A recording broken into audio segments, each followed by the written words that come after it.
5 straight wins for the Phoenix Suns as the Minnesota Timberwolves are no match for Phoenix. And on today's episode of Locked On Suns, we'll break down this big win and Cam Johnson, the man of the night, his first big explosive game as a member of the starting lineup. Let's go.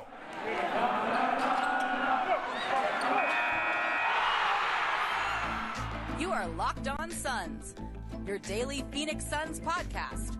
Part of the Locked On Podcast Network, your team every day.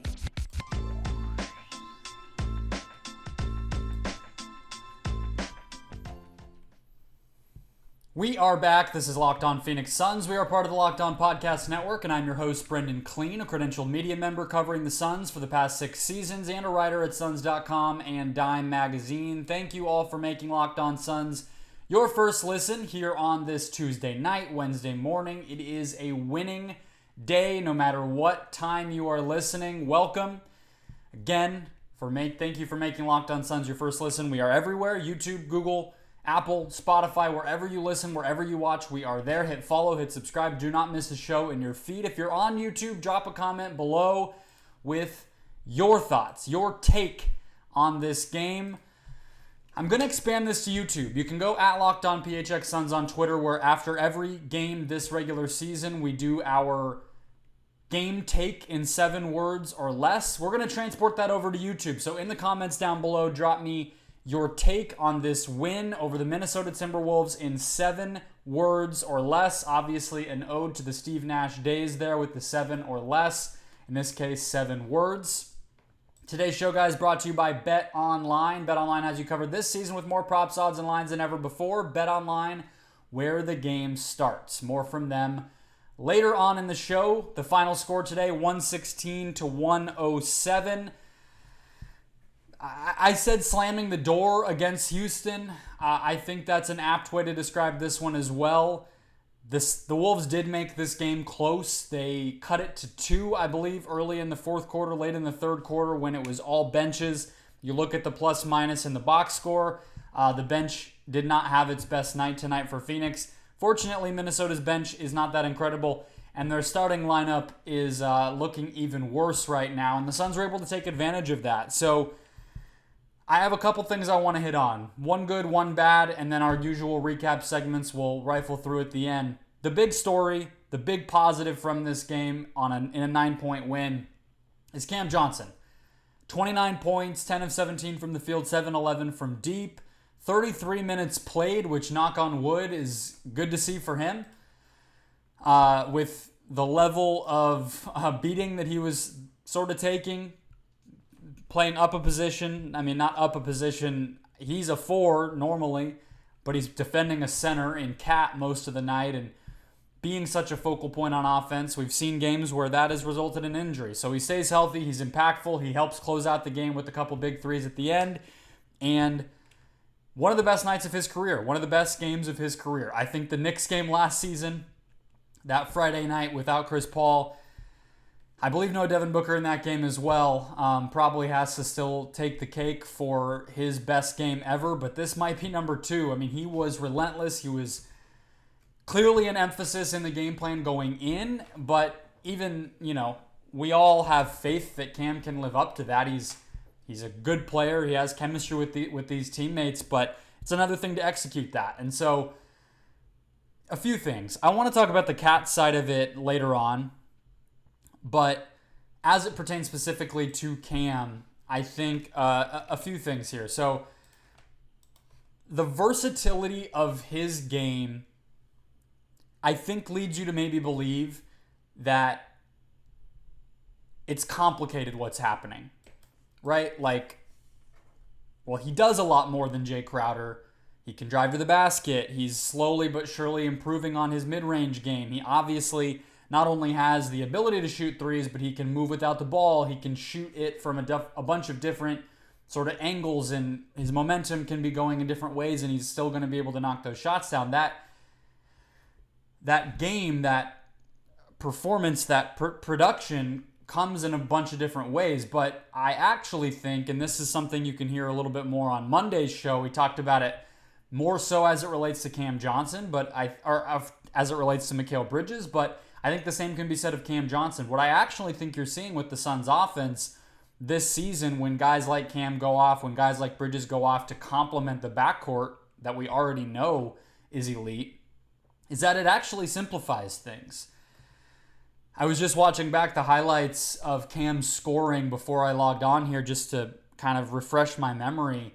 You know, he's doing it in, I mean, really the same types of ways as, I mean, I don't know who the best example is these days. Like, you know, Klay Thompson, I guess you could maybe say, where a lot of it is, you know, transition finishes where he's getting the hit-ahead pass and he's just taking it to the basket. He's going to be able to use his size in those spots.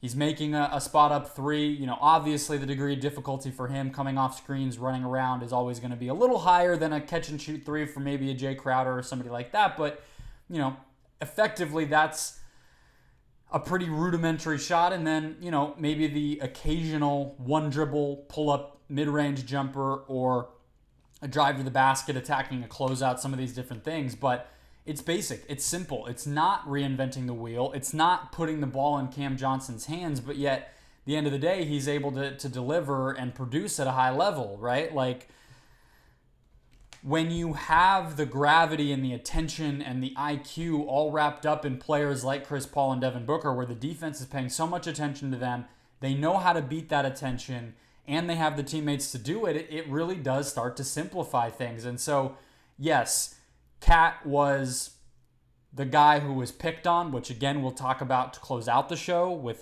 one of our recap segments here. But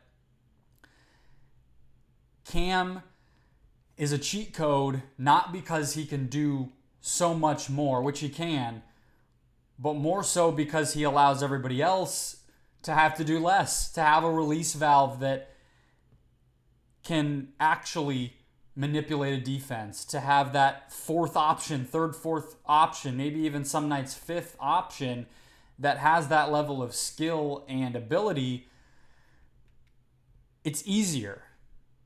And 29 points for somebody who is that third, fourth, fifth option, whose baskets are coming in these simple, straightforward ways. I mean, that's it. That's why Cam Johnson's a starter. We saw it tonight because he's efficient, because he can be that release valve, because he does fit so well and that IQ and chemistry is there, and because he knows how to make the defense pay, right? Like, again, to come full circle here, it's one thing to be the center of the game plan. It's one thing for us to go in knowing, okay, this Minnesota experiment hasn't been going super well in terms of these two bigs and everybody else falling into place. So, yes, it's an opportunity here for the Suns to go at Cat, to go at Gobert, to utilize Cam as this unique starting forward. It's another thing for him to do it. And he pulled it off. He had a career night, and they won the game in large part because of him. I want to change gears because this was only a 9-point game. It feels like, and the box score makes it seem like, the Suns should have just blown out Minnesota. They didn't, though. And a big part of that reason was that Devin Booker had a quiet night. A big part of that was that Anthony Edwards was pretty incredible on defense. So let's get into that mano-a-mano battle first. Today's show, guys, once again, brought to you by BetOnline. BetOnline has you covered this fall with more places to bet football and the start of the new basketball season than ever before. Find the latest player developments, team matchups, news podcasts, and in-depth analysis on every game. And as always, BetOnline remains your continued source for all sports wagering info, with live betting and up-to-the-minute scores for every sport on the calendar. The fastest and easiest way to check in on all your favorite games and events, including the MLB, MMA, boxing, and golf. I believe there are MVP odds here. Oh, wow. They do not... Are they down? Are they not allowing us to bet on the MVP anymore? It does not appear so. You had to get your odds in early, and there's a little bit of a delay here. But, as I've said before, the Suns have moved up the championship standings, championship odds standings at least, at plus 1,000. They are fifth. I tend to feel like they are going to climb even higher with the Clippers question marks, the Warriors question marks, those two teams still ahead of the Suns. We just forgot that the Suns were great. We're remembering it now. BetOnline is doing the same. So head to the website today or use your mobile device to learn more. BetOnline, where the game starts. So, Cameron Johnson was the star of the show on offense for the Suns. I don't want to say Devin Booker was the LVP if Cam Johnson was the MVP. I also don't want to overstate, what the Wolves were able to do defensively. They gave up 116. It wasn't exactly a dominant performance, but one area where they did do well was Ant Edwards against Devin Booker. 40 minutes played for Edwards, 3 steals, and then on the other side of the box score, you have Booker with 6 of 18 shooting, 2 turnovers, and just 5 assists. Also didn't come back in the game for the last 5.5 minutes and then checked in for the last 30 seconds because he was in foul trouble. But I do think, this is not me saying that Anthony Edwards solved Booker or that Booker could not very well have just come into that game and made a difference anyway. But I do think it's somewhat noteworthy that Monty felt comfortable closing that game out with Landry Shamet in there.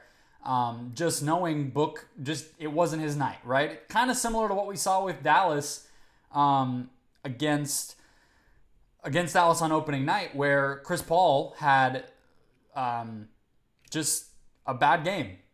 Defensively, he was getting exposed, and there just wasn't a reason to bring him back in because the other group was rolling.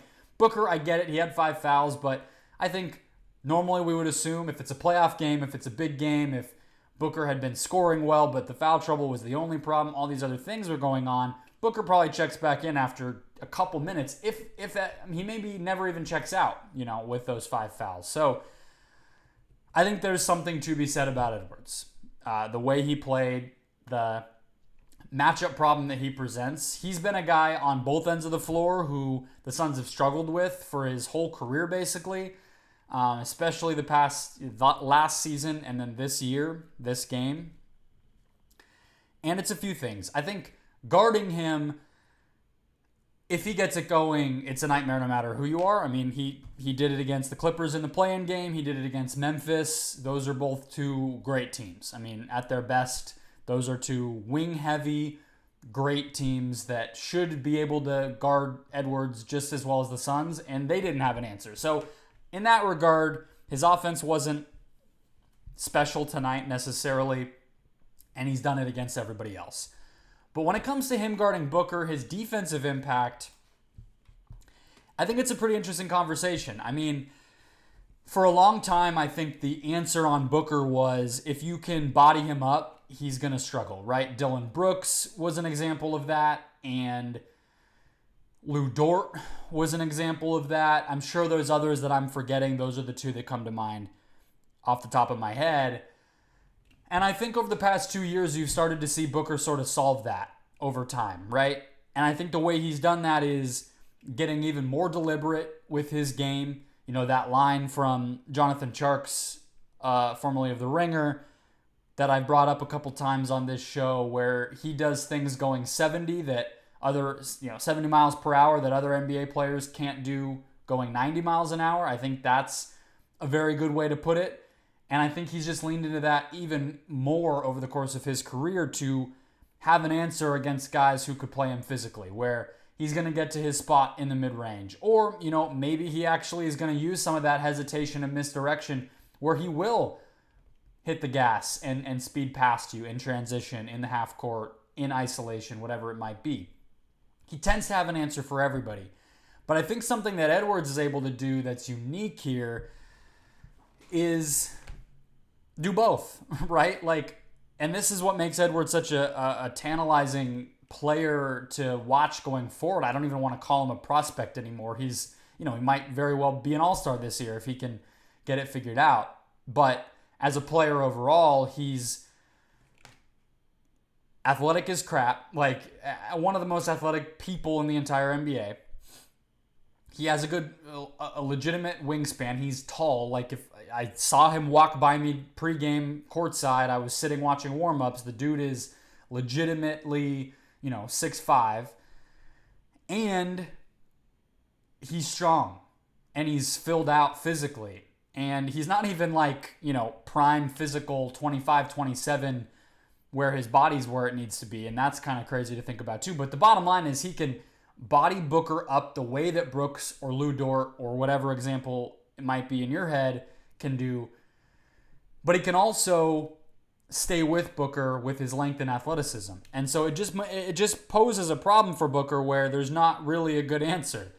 To me, I think Anthony Edwards did have 5 fouls. I don't think all of those were on Booker because Booker only had 5 free throws. That's kind of the answer that, as I see it, is to try to bait a young player like that into fouling you more. I think we've seen Booker make a concerted effort of doing that lately. Ant was doing a pretty darn good job of getting in front of Booker, kind of beating him to his spots a little bit, using angles to just cut him off, not allow him that straight line to the basket. But maybe you junk the game up. Obviously, I'm kind of grasping at straws here. I also think there's a version where Booker just makes shots better.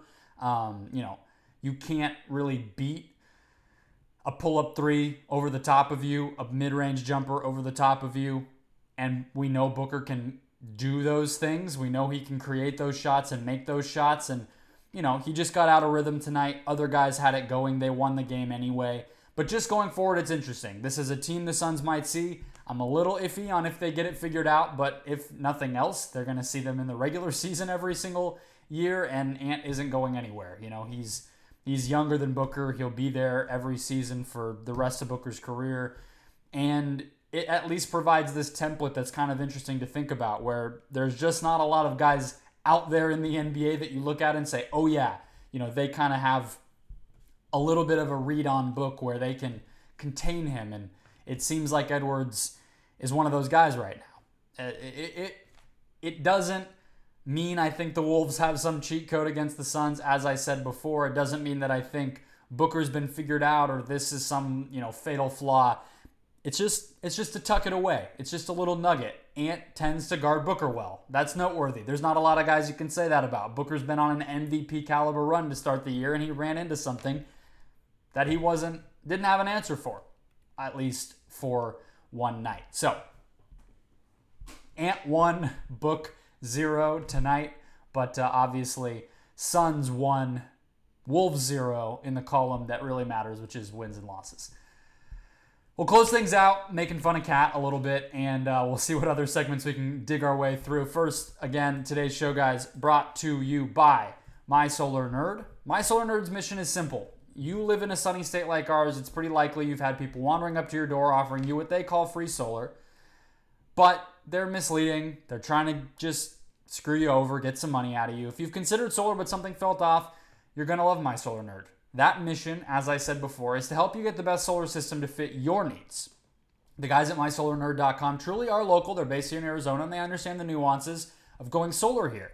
They've been doing this for a while, and they understand that an educated customer is a happy customer, and they firmly believe that if you live in Arizona, switching to solar should mean saving money. So once you're ready, they'll put their industry knowledge to work for you by choosing the best equipment, warranties, and Better Business Bureau accredited installers in their network. And on the back end, they'll make sure that your transition to solar is as smooth as possible by managing the project for you and getting all the credits and incentives lined up that you may qualify for to get them in your pocket. Our listeners will get a $50 Amazon gift card when you book a no-commitment evaluation. Again, for Locked On listeners only and for homeowners only. No apartment complex solar panels, unfortunately, yet. But visit mysolarnerd.com and select Locked On in the How'd You Hear About Us section to get in on this offer. Make the switch to solar on your terms. Start your research process now by visiting mysolarnerd.com and show Locked On some love by letting them know we sent you. Folks, going solar does not need to be complicated, and mysolarnerd.com makes it easy. I want to talk about Karl Anthony-Towns here as we close out the show, and you might already know what segment we're doing tonight. It started with John Wall. I told you that I would name the segment, the John Wall Honorary Pigeon of the Game. Pigeon, really, truly, the first time we heard the Suns make that reference was Michael Porter Jr., so I actually need to, before we get too far into the season, I'm going to rename this one. It is the Michael Porter Jr. Honorary Pigeon of the Game. John Wall was just the second entry into that coveted group, and we have a new entry today. His name is Karl Anthony-Towns. He goes by Cat. You know who he is. He unfortunately was on the wrong end of the Suns' chemistry tonight. He ran up against a buzzsaw that has been playing together for 3+ years and has a few reps under its belt. And look, again, back to simplicity. I just don't actually think the Suns were reinventing anything. They were not. It wasn't even truly as complicated as what they did to Michael Porter Jr., where they were, rifling off multiple screens at a time in that Nuggets series back in the second round in 2021 so that Porter was in position to have to help or whatever it might have been. This was so much more simple than that. And what it really was just the Suns turning the Wolves' structural flaws against them. I think you could easily point out some structural flaws on offense. Gobert only took one shot, but in this case, they were taking advantage of the defense and particularly Cat. There was one play where the Suns had Cam Johnson flare out to the top of the arc and then quickly cut back into, a drive-by sort of screen. I think it may have even, I don't remember. It was either Bridges or the big man who screened for Johnson, and Cat just slammed into it. I mean, what are you supposed to do when Cat has already had to follow Cam Johnson out to the top of the arc and then suddenly is getting hit by a screen? Cam was just wide open, made a three, right? Then there was some more complicated stuff. You saw some double drag types of things, the same stuff that they've been doing against 2 or 3 of their games in the fourth quarter. They've come down to the Suns just executing their double drag sets to perfection. Basically just 2 screens. One of those screens being the big man, the normal roll man, Ayton's guy, Bismack Biyombo's guy, whoever that might be. The other one typically has been bringing a bad defender into the play. So on opening night, that was Luka. In this case, it was Anthony Edwards, actually, some of the time, where Cat was defending the big man. Ant was guarding the second screener. I think that is an area where Edwards, after, I was praising him for his on-ball defense there, I do think his team defense can be exploited. And so what you're doing is you're making Ant and Cat guard in space. It turns into, can they navigate, Booker, or I'm sorry, Paul, and tonight it was Paul handling the ball a lot, a roll man and a popping floor spacer, whether that's a Spain pick and roll like the Suns run or just a traditional, the second screener just sort of pops like a pick and pop. It's simple, again, simplicity being the buzzword tonight, but it's impossible to guard with the way that the Suns do it unless you just really execute it to perfection. Switching and swallowing up the ball handler. The Mavs have done that in the past to the Suns. The Bucks obviously did it. It can happen, but the Wolves were not the team to make that happen tonight. There were also moments where Cat just straight up lost Cam Johnson, where he was point switching, calling for a switch that made no sense, or he's late rotating because he wants to recover back to the paint when it's not supposed to be that. His defense is exploitable even when he is at center, even when Gobert was not even on this team.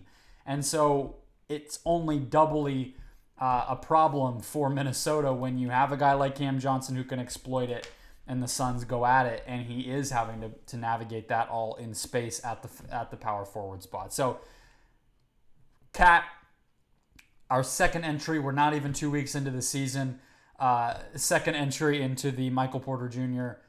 pigeon of the game, but that's where we'll go. I think I want to talk about Chris Paul every so often this season because I think his evolution of what he's doing, how his role looks, how he's just seeming to feel and his comfort level on the floor is going to be a storyline all year. So I've done this with Ayton free throws in the past. I talked about it with Mikal Bridges threes, but I actually think I'm not ready to say that Mikal Bridges not taking threes is quite a bad thing. So what I'm going to say instead is, how many shots did Chris Paul take tonight? And the segment is exactly what it sounds like. It's one of those easy ones where you can tell right away. Chris Paul shot the ball 12 times today. 5 of them were threes. He was 4 of 7 from 2-point range, which was actually very good. He was pretty aggressive from the mid-range. Some of those double drag plays that he was running that I was just talking about, he actually did shoot from mid in those spots where Cat was in a drop, Anthony Edwards or whomever wasn't able to fully recover, and Chris Paul did take some of those shots. He did take quite a few threes, a few spot-up threes, did not make a lot of those. So I think tonight felt to me a lot like what we're going to see from him this season. A pretty good overall Chris Paul game where he's shooting when they're there. He's not passing up too many, but most of his impact is coming as a playmaker. 12 assists, just 1 turnover. He did have the 3 steals as well. He was able to have this the swipe through move to get the Suns into the bonus in the third quarter. Just this thing where he's picking his spots to such a specific degree, but it works, right? Most of the time, I believe somebody tweeted out that he assisted on 16 of Cam Johnson's 29 points. So he's contributing to Cam getting going. He's helping control the pace of the game. He's playmaking. And then every little bit here and there, he'll draw a foul or he'll take a big shot when it's needed. That feels like the right role for Chris. I think the shot attempts will continue to be down. I think they should be down when you have other guys stepping up the way that they have. And they can win regular season games this way without having to worry about Chris Paul taking off. And if they can build that up by the time the playoffs come, you can have a playoff game where Mikal and Cam combine for 48 points, and it's really them two closing out the game. And maybe Chris doesn't even have to step up. But we know in the back pocket of back pockets, he'll be there to do what he did against the Clippers in Game 6 in 2021. I don't have any reason to believe he can't pull that out. It might be a little deeper. It might be a little less frequent. It might be a little harder for him to do now, but it's there. And I think these types of games on offense for him are going to make it more likely that when that time comes, it'll be ready. And he won't be hurt, and he won't be tired, and he won't be, too much in control and not adaptable enough, which I think is another thing that's been there. So that'll wrap us up for today's show, guys. 116-107, another Suns win. 5 straight. They are home for 2 more on Friday and Saturday. We'll have more with Aaron Edwards recapping the past few games on Thursday's show tomorrow. Who knows? We might even do a preview of the Portland thing just because it's a weird home and home. That'll be the schedule for the rest of the week. You can make Locked On Suns your first listen every day. And next up, make Locked On Sports Today your second listen to get caught up on everything in the broader world of sports.